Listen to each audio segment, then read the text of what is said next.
Bismillahirrahmanirrahim. Alhamdulillahi rabbil alamin. Wassalatu wassalamu ala rasulina Muhammadin wa ala alihi wa ashabihi ajma'in. Ассаламу алейкум, ардақты ағайын, құрметті көрермендер. Бүгін Алла қаласа өздеріңізбен бірге айтылатын насихатымыздың тақырыбы ата-анаға құрмет. Дініміздегі ата-анаға құрмет етудің дәрежесі қаншалықты болмақ? Ата-ана бұл кез келген адам баласының өмірінде берілген үлкен нығмет. Қасиетті Құран кәрімде Алла тағала барша құлдарына насихат етіп, былай деп баяндайды: «Ва'будуллаха ва ла тушрику бихи шай'ау ва бил валидайни ихсана». Ешқандай серік қоспай, бір Аллаға құлшылық қылуымызды, және де ата-аналарыңа жақсылық жасаңдар деп қасиетті Құран кәрімде баян етіледі. Осы аятқа мән беретін болсақ, Алла тағала аяттың алғашқы бөлігінде бұл дүниеге, бұл жарық дүниеге адам баласының не үшін келгені баян етіліп жатыр. Яғни бұл дүниеге адам баласының келуінің себебі жаратушы жаппар иемізді танып, және де Алла тағалаға құл болып құлшылық жасау.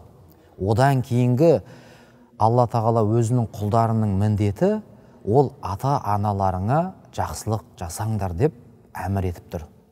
Екі жаһан сардары пайғамбарымыз Мұхаммед саллаллаху алейхи уассаламның хадис шарифіне назар салатын болсақ, пайғамбарымыз барша үмметіне былай деп өсиет етеді: Алла тағаланың разылығы ол ата-ананың разылығында. Алла тағаланың ашуы ол ата-ананың наразылығында дейді. Яғни бұл дүниеге келгеннен кейін кез келген Алланың құлы жаратушы жаппар иесін танып, қамшының қысқа ғана сабындай ғұмырда Аллаға шынайы құл болып құлшылық жасап, пайғамбарымызды танып, Алла тағаланың разылығына қол жеткізгісі келеді. Ал енді бізге ардақты елші, адамзаттың асыл тәжі ұстазымыз, пайғамбарымыз Аллаға қол жеткізу үшін ата-ананың разылығын алу керек екендігін өсиет етіп жатыр. Өздерінің өмірлерінің исламның негіздерімен ұштастыра білген ата-бабамыздың өміріне көз жүгіртетін болсақ, ата-бабамыз келер ұрпаққа осы ата-ананың қоғамдағы орны жайында өте көп мақал мәтелдер айтып кеткен. Солардың бірі: 6 аға бірігіп әке бола алмайды, 7 жеңге бірігіп шеше бола алмайды дейді. Яғни біздің аңғаратынымыз, ол қанша ағаң болса да сенің жалғыз әкеңнің орнын баса алмайды. Қанша жеңгең болса да сенің жалғыз анаңның орнын басатын ешкім жоқ.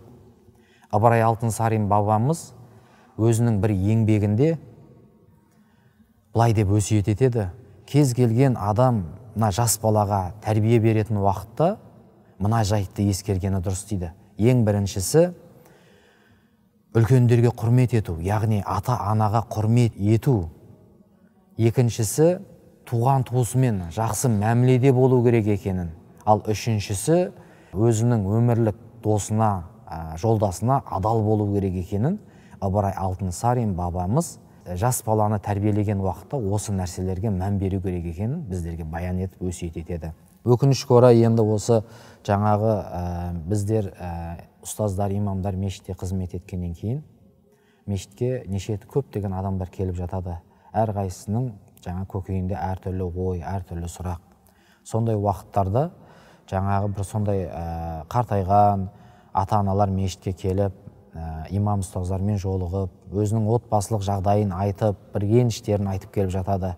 Ол кісілердің сөзін тыңдап қарайтын болсақ, жаңағы өзі кішкентайынан мәпелеп өсірген, құшағына басып, бауырына басып, тұмсықтыққа шоқтырмай, қанаттыға қақтырмай өсірген ұл қыздары жаңағы ер жеткеннен кейін ата-анасына ренжітіп жатады.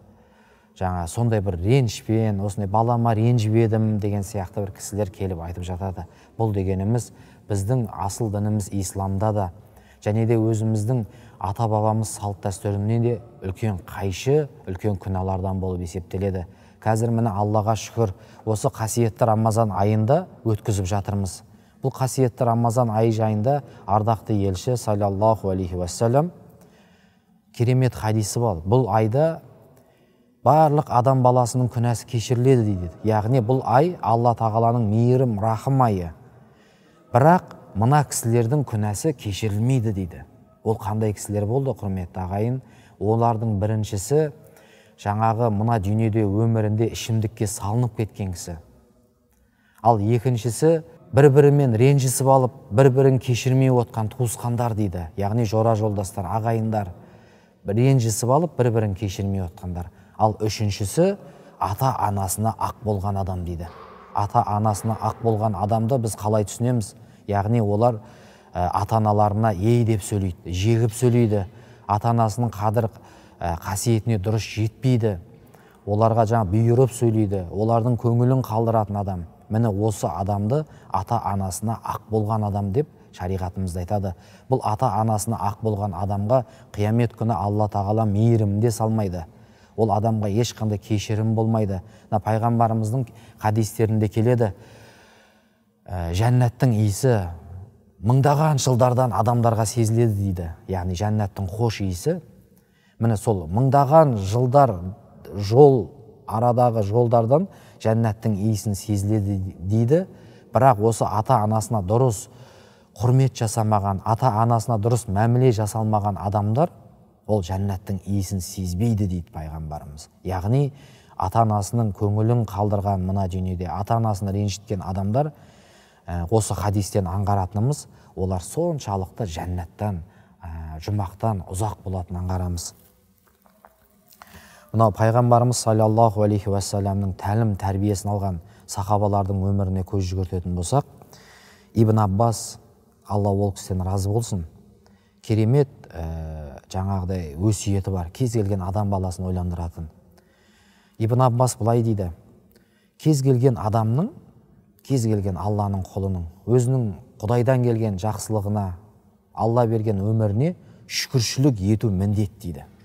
Яғни біз үнемі Аллаға шүкіршілік айтып жүруіміз міндетіміз, және де Алла тағала өзіне шүкіршілік айтқан құлдарын жақсы көреді дейді. Бірақ осы жерден, осы Ибн Аббастың сөзін жалғасына мән беретін болсақ, егер қандай да бір Алланың құлы ата-анасына дұрыс мәміле жасамайтын болса, ата-анасының көзі тірісінде оларға дұрыс құрмет көрсетпейтін болса, олар қаншалықты жаратушы жаппар иемізге шүкіршілік етсе де, Алла тағала олардың шүкіршілігін қабыл етпейді дейді. Яғни біздің әрбір құлшылығымыз болсын, тіршілігімізде болсын, Алланың разылығын табу үшін арнайы біздерге қойылған шарттар бар. Ол шарттардың бірі, ең үлкені, ол біздің ата-анамызға құрмет. Өмірімізге назар салатын болсақ, құрметті ағайын, ол кісілер біздерді әуелі Алла, одан кейін осы жарық дүниеге келуімізге себепші болған кісілер.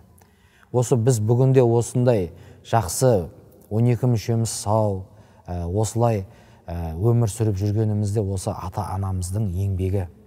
Кез келген ата-ана өзінің баласын ешкімнен кем қылмай өсіргісі келеді.